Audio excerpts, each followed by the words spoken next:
Have you ever tried to imagine your own absence? Not just being elsewhere, but not being at all. It's rather like trying to bite your own teeth, isn't it? The mind performs the most fascinating acrobatics when confronting its own non-existence.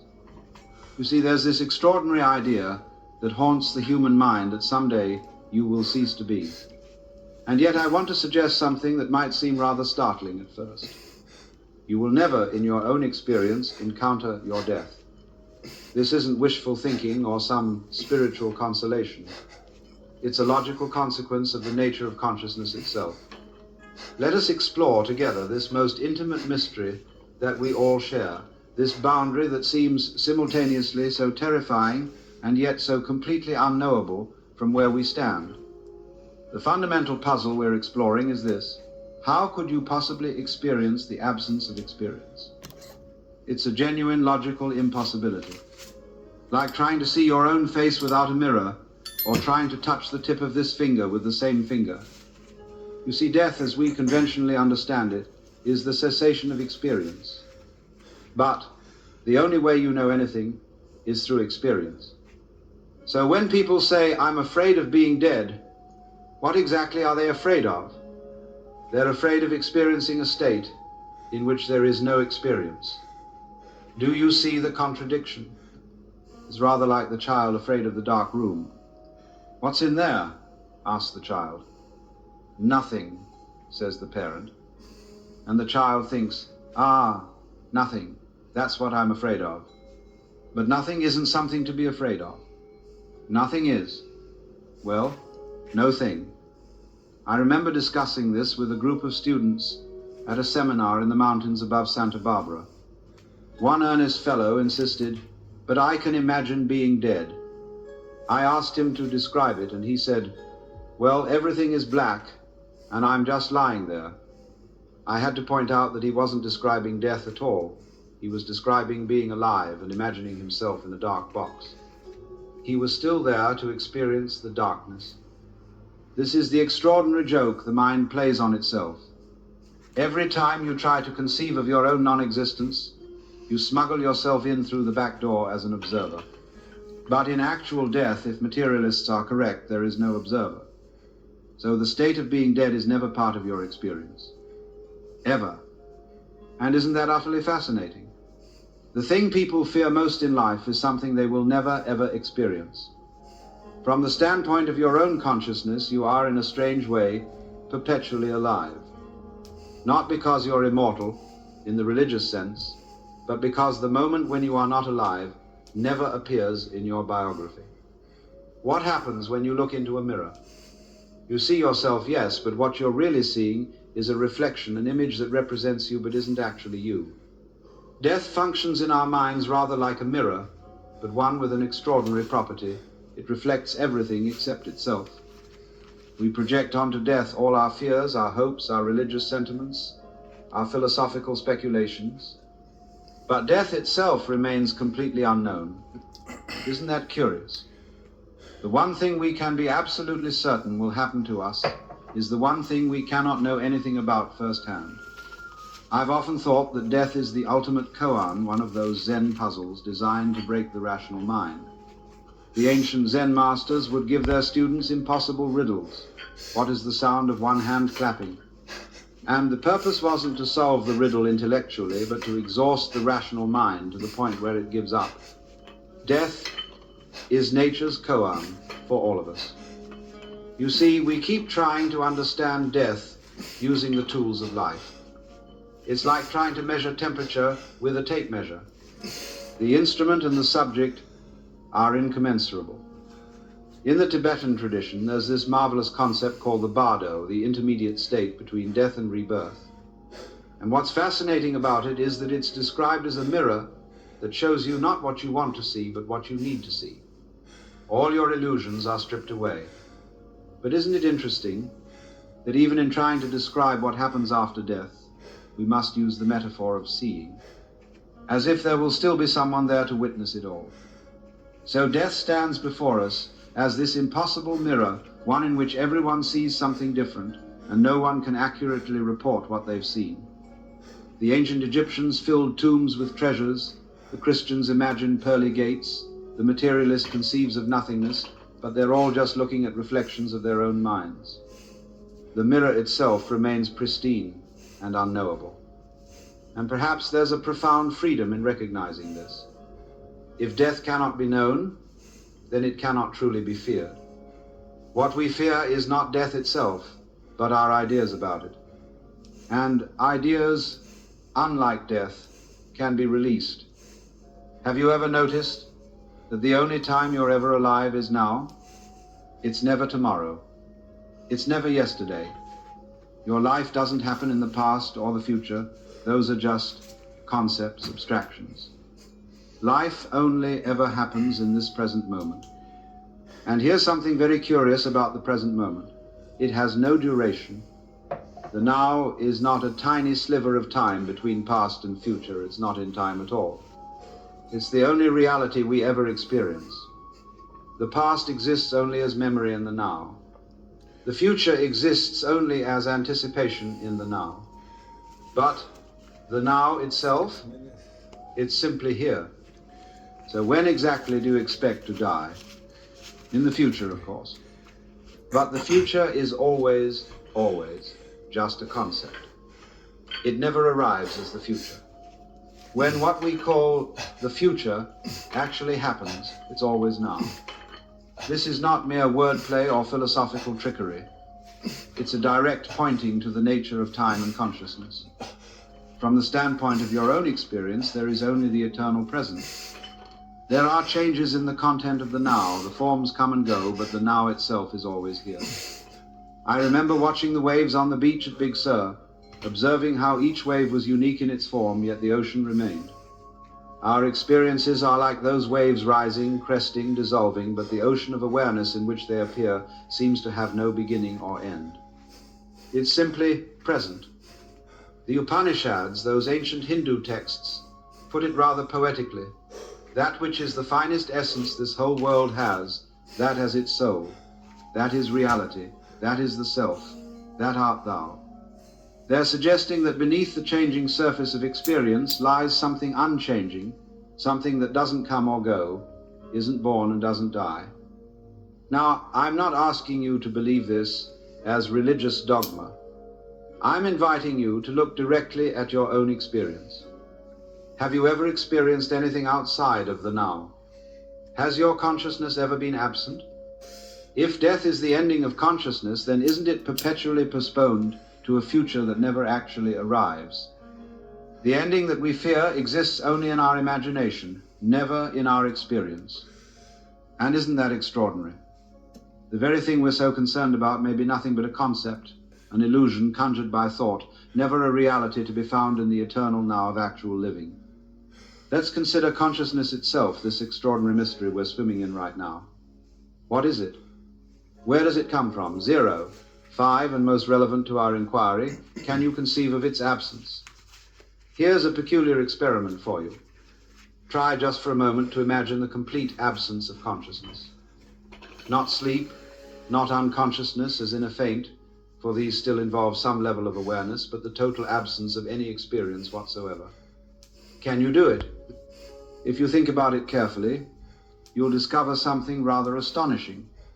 The very attempt to imagine the absence of consciousness requires consciousness. It's like trying to use light to look for darkness. The method defeats itself. This is not merely a philosophical game. It points to something profound about the nature of awareness itself. Consciousness seems to be the one thing that cannot be objectified, cannot be turned into a thing to be examined, because it is the very medium in which all examination occurs. The Zen Buddhists have a wonderful phrase for this. They speak of trying to bite your own teeth or see your own eyes. You can't do it. Your teeth do the biting, your eyes do the seeing. They are the subject, not the object. Similarly, consciousness is always the subject of experience, never its object. So what does this tell us about death? If death is the cessation of consciousness, and consciousness cannot conceive of its own absence, then death remains forever inconceivable to the one who would supposedly experience it. Think of deep, dreamless sleep. We say, I slept deeply last night. But during that dreamless sleep, was there an I present to experience it? No. The I reappears upon waking and retroactively claims the sleep. I slept. But during the sleep itself, no experiencer. Death may be similar, but with a crucial difference after death, there is no waking up to retroactively claim the experience. So from the perspective of consciousness itself, death never happens. The lights don't go out because there's no one left to experience the darkness. The philosopher Wittgenstein put it rather neatly: death is not an event in life. We do not live to experience death. It's outside the boundaries of what we can know directly. And isn't that peculiar? The thing we fear most is the one thing we can never encounter. In the East, there's a fascinating approach to this mystery we're exploring. Many Eastern philosophies suggest that our ordinary waking state is itself a kind of dream, a construction, rather than the ultimate reality. The Hindu tradition speaks of Maya, often translated as illusion. But Maya doesn't mean that the world doesn't exist. It means that we don't see it as it is. We see it through the filters of our concepts, our conditioning, our limited perspectives. And one of the most powerful concepts we impose is that of a separate self that is born and that dies. But what if this separate self is itself part of the dream? What if, as the Upanishads suggest, what you really are is not this temporary personality, but the eternal consciousness in which all phenomena arise and dissolve? Zero. 5. There's a lovely Sanskrit phrase, tat tvam asi. That art thou. It's pointing to the possibility that your essential nature is identical with the fundamental reality of the universe.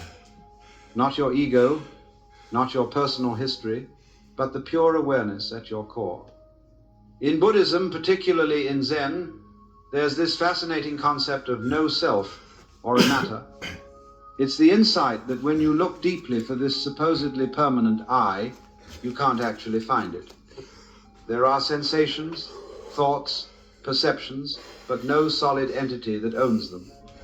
It's all process, flow, change. I'm reminded of a conversation I had with a Zen master in Japan. I asked him, what happens after death? He replied with a question, who wants to know? His point was profound. The very questioner, the I who fears death, is precisely what is being questioned. If there is no permanent self, then what exactly is it that dies? The ancient Taoist philosopher Chuang Tzu expressed this wonderfully in his famous butterfly dream. He dreamt he was a butterfly flitting about, happy and content. Then he woke up and was Chuang Tzu again. But now he wondered, am I Chuang Tzu who dreamt I was a butterfly, or a butterfly now dreaming I am Chuang Tzu? This isn't mere philosophical playfulness. It's pointing to the fluid, dreamlike nature of identity itself. And if identity is not fixed, if the boundaries between self and not self are porous and changeable, then what exactly is it that we think dies? Zero. 5. From this Eastern perspective, death may be less a final ending and more an awakening from the particular dream we call my life. Not to nothingness, but perhaps to a reality more fundamental than the one we currently perceive through the narrow lens of ego identity. In the West, we've developed a rather peculiar relationship with death, haven't we? Unlike many traditional cultures, we've steadily pushed death out of sight, sanitized it, professionalized it. Death happens in hospitals now, not in the home. The dead are whisked away by professionals, embalmed, made to look natural, though what could be less natural than trying to make a corpse look alive? This cultural attitude reflects a deeper philosophical position. Since the Enlightenment, the dominant Western view has been essentially materialistic. Consciousness is seen as a product of the brain, a kind of epiphenomenon that arises from neurological activity and ceases when that activity stops. Death, in this view, is absolute extinction. But there's something rather remarkable about this perspective that few people notice. If consciousness is entirely dependent on the brain and ceases completely at death, then death is precisely nothing. Not darkness, not emptiness, not void, for these are all experiences, and experiences require consciousness. Death would simply be the absence of all experience whatsoever. Now, here's the fascinating part. How can anyone be afraid of nothing? Not nothing as some kind of black empty space that's still something, still an experience. But actual nothing, the complete absence of experience. There's literally nothing there to fear. I'm reminded of Mark Twain's wonderful quip, "I do not fear death. I had been dead for billions and billions of years before I was born, and had not suffered the slightest inconvenience from it." He's putting his finger on something profound there. If death is non-existence, it's not something you experience, and so it cannot possibly be unpleasant or frightening in itself. The Greek philosopher Epicurus made this point centuries ago. He said, "Death is nothing to us, since when we are, death has not come, and when death has come, we are not." It's a perfect logical demonstration that death cannot be experienced. So the Western materialist view, followed to its logical conclusion, should actually eliminate the fear of death. And yet, paradoxically, it's precisely in our materialistic culture that death anxiety seems most pronounced. Why? I think it's because we confuse the process of dying, which indeed might involve suffering, with the state of being dead, which involves no experience at all. Or perhaps it's because we can't truly imagine non-existence. Every attempt to conceptualize nothing turns it into something, a blank space, a void, an emptiness. But true nothingness isn't a thing at all. So there's this extraordinary irony. The materialist who believes death is the end of consciousness should be the least afraid of death, since there will be no one there to suffer any unpleasantness. And yet it's often the materialist who clings most desperately to life, as if something terrible awaits. Isn't that curious? We tend to think of birth and death as opposites, one the beginning, one the end. But I want to suggest a different perspective. What if birth and death are not opposites at all, but rather two aspects of the same process? Like the front and back of a single coin, or the crest and trough of a single wave? Consider this. We don't remember being born. For each of us, consciousness seems to fade in gradually during early childhood. There are no memories of the birth process itself, of emerging from the womb. Our consciousness, as far as we can tell, begins in the middle of things. We wake up, as it were, already here. And perhaps death is similar, a fading out, rather than an abrupt cessation. Not an end in any absolute sense, but a transition to we know not what. Just as we emerged from what appeared from the outside to be nothing, perhaps we return to what appears from the outside to be nothing. The ancient symbol of the Ouroboros, the serpent, eating its own tail, captures this perfectly. It represents the eternal cycle, the continuous process of renewal, where end and beginning merge into one another.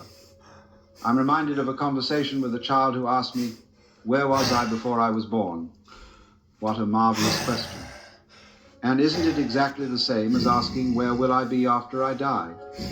Both questions point to the mystery of consciousness appearing out of and disappearing into what seems like nowhere. The Buddhists have a concept called the unborn.